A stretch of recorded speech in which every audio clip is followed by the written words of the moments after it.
itu perlahan itu melakukan persemedian, yang mana persemedian di situ, ini kata tanda saya, persemedian berbeda dengan berdoa. Yang saya pahami, ini adalah semedi disamakan untuk saat ini dengan doa. Salam mulia, Mbah. Salam mulia. Di video beberapa waktu yang lalu, panjenengan telah menyampaikan sekilas peringatan lah istilahnya, betapa pentingnya sembah sukma begitu, Mbah. Nah, ini kan jujur saja saya juga masih awam ini, Mbah, belum tahu pemahaman tentang sembah sukma. Maka dari itu, pada video kali ini saya mohon panjenengan bisa memberikan penjelasan yang lebih lanjut begitu, Mbah. Monggo wedarannya, matur nembah nuwun. Tapi uluk salam mulya atur bagya Wisnu Nusantara. Hong wilahing jati nugoni hajat-hajate leluhur Nusantara tabe uluk salam mulia. Sembah sukma itu tidak ada dalam literasi apapun menurut saya. Paling-paling ya catatan-catatan yang mengatakan ya ada tulisan sembah sukma, sembah robo, sembah sembah rasa, sembah kalbu gitu, lalu sembah sukma. Namun yang saya maksud tata cara untuk melakukan sembah sukma atau manembah kepada sukma itu prosesinya ini belum ada. Lah itu kan mungkin di antara yang ada beberapa yang tertarik dan mau melakukan ya. Namun tata caranya seperti apa? Artinya yang saya maksud bahwasanya tata cara sembah sukma ini memang tidak cukup dalam literasi dan pamali bagi keluhuran kita, ya leluhur kita untuk memedarkan secara literasi, namun diharapkan ngelakoni sopo sing temen yaiku yang diberi begitu loh. Ini saya cerita sekilas bahwasanya memang tidak bisa dibeber sesadengah papan, sebab itu tentunya adalah sangat wingit di mana setiap manusia ya mesti melakoni, namun tidak semua bisa melakoni karena ada beberapa syarat rukun. Dan saya mengatakan dalam hal ini adalah pemahaman dulu. Ya sekali lagi, pemahaman dulu mengenai sembah sukma. Nah, sembah sukma ini roncenya mesti tahu dirinya. Ya, sembah sukma nanti untuk apa dan sebagainya itu mesti tahu dirinya dulu. Dalam arti yang pada diri manusia itu ada beberapa unsur, ya. Namun yang saya katakan secara garis besar bahwasanya unsur yang perlu diketahui secara analisa lahir dan batin ya secara seksama bahwasanya setiap manusia itu punya 4 anasir yang semestinya manusia itu mengetahui. Sekali lagi saya mengatakan setiap manusia punya 4 anasir atau komponen yang semestinya manusia itu memahami ya. 4 komponen ini mesti memahami dan lalu mengerti dan memahami yang saya maksud itu. Jadi komponen yang saya maksud dalam tiap diri manusia itu tabe uluk salam mulia. 1 itu adalah raga. Raga dalam diri manusia, setiap manusia dikatakan manusia kan karena ada wujud raganya manusia, yaitu ada rambut, ada kulit, ada tulang dan sebagainya. Ini komponen daripada raga gitu. Raga itu ya terdiri daripada itu. Cara anunya yang memahami itu 7 komponen raga ini ya nanti ya kalau dijelaskan memang agak lama ya taruhlah. Jadi yang satu jelas komponen raga. Lalu raga tidak mungkin akan hidup manakala tidak ada hawa. Sekali lagi, raga tidak mungkin akan bisa bergerak ya manakala tidak ada hawa. Lah ini pemahaman. Jadi ada raga, ada hawa dalam diri manusia. Lah, ada raga, ada hawa, manakala tidak ada sukma, niscaya manusia itu juga tidak akan bisa berkata-kata, tidak akan bisa membawa misi Tuhan, tidak akan bisa melakukan imbal wacono. Imbal wacono itu ya take and give lah, kalau bahasa yang menterengnya itu take and give.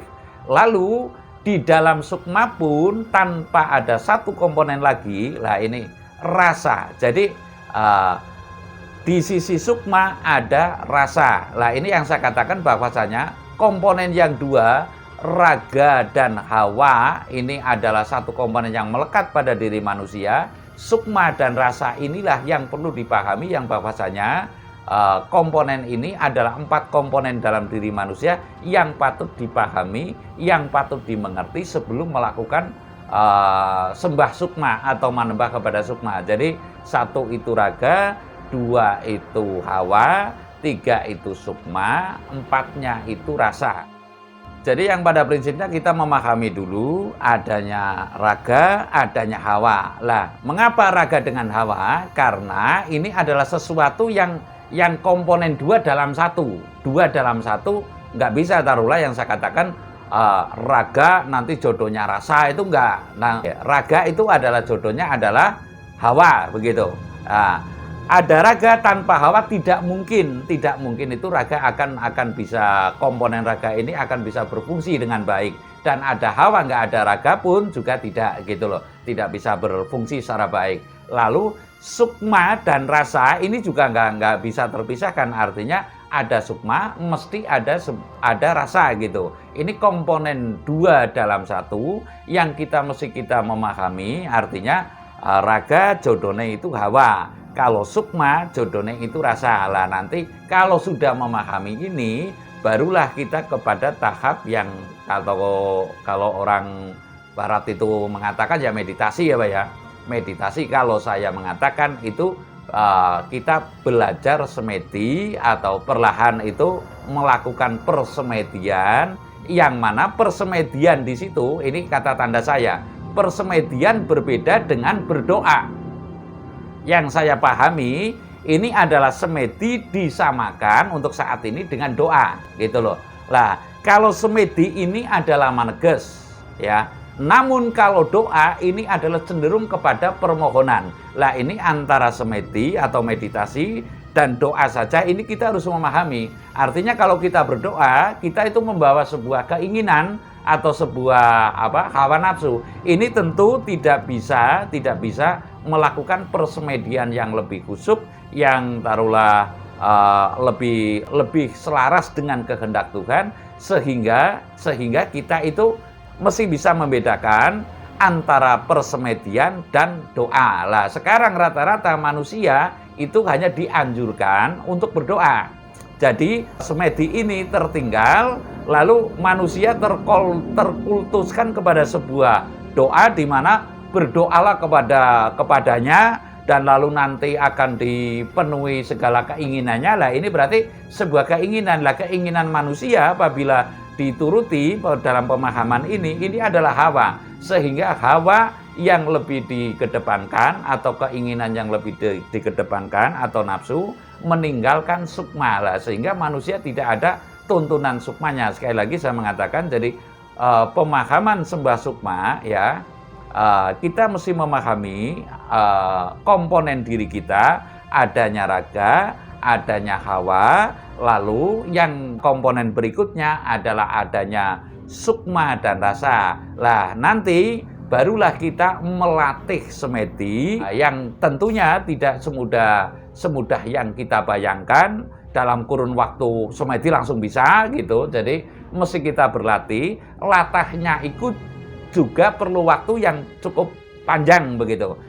Untuk berlatih mencapai kepada latahnya ini, atau latah itu kan sudah terbiasa, begitu ya. Ini memakan waktu yang cukup panjang. Lalu jika saya ditanyakan berapa lamakah itu, ya, berapa lamakah itu, kurang lebihnya antara 3,5 bulan, namun itu pun secara terus-menerus, dan lalu organ diri kita, ya, tidak dipenuhi dengan makanan-makanan yang sifatnya terutama hewani, ya. Sekali lagi, tidak dipenuhi dengan makanan-makanan yang bersifat hewani, karena ini adalah fungsi peredaran darah dalam tubuh manusia sangat menentukan dalam keberhasilan meditasi. Sekali lagi, fungsi peredaran darah manusia dalam tubuh manusia itu sangat diperlukan dalam keberhasilan meditasi. Artinya, di mana makanan itu cara kasar itu kotor, tentu akan menghasilkan darah yang kotor. Darah yang kotor tentunya akan menghasilkan pemikiran yang kotor gitu. Jadi, saya mengatakan bahwasanya sebelum kita sembah sukma,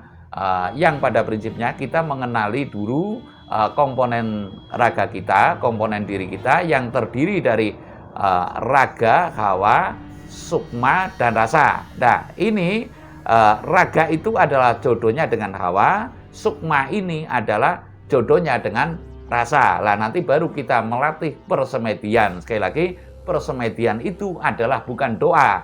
Kalau persemedian cenderung maneges nggoseki sejatine urip. Namun kalau doa cenderung membawa kepada keinginan. Sekali lagi saya mengatakan ornamen dalam diri kita atau komponen itu adalah raga, hawa, sukma, rasa. Dan lalu kita melatih semedi. Semedi itu adalah bukan berdoa, namun berserah diri. Ya, berbeda dengan berdoa. Kalau berdoa ini adalah permohonan cenderungannya. Saya rasa demikian. Terima kasih.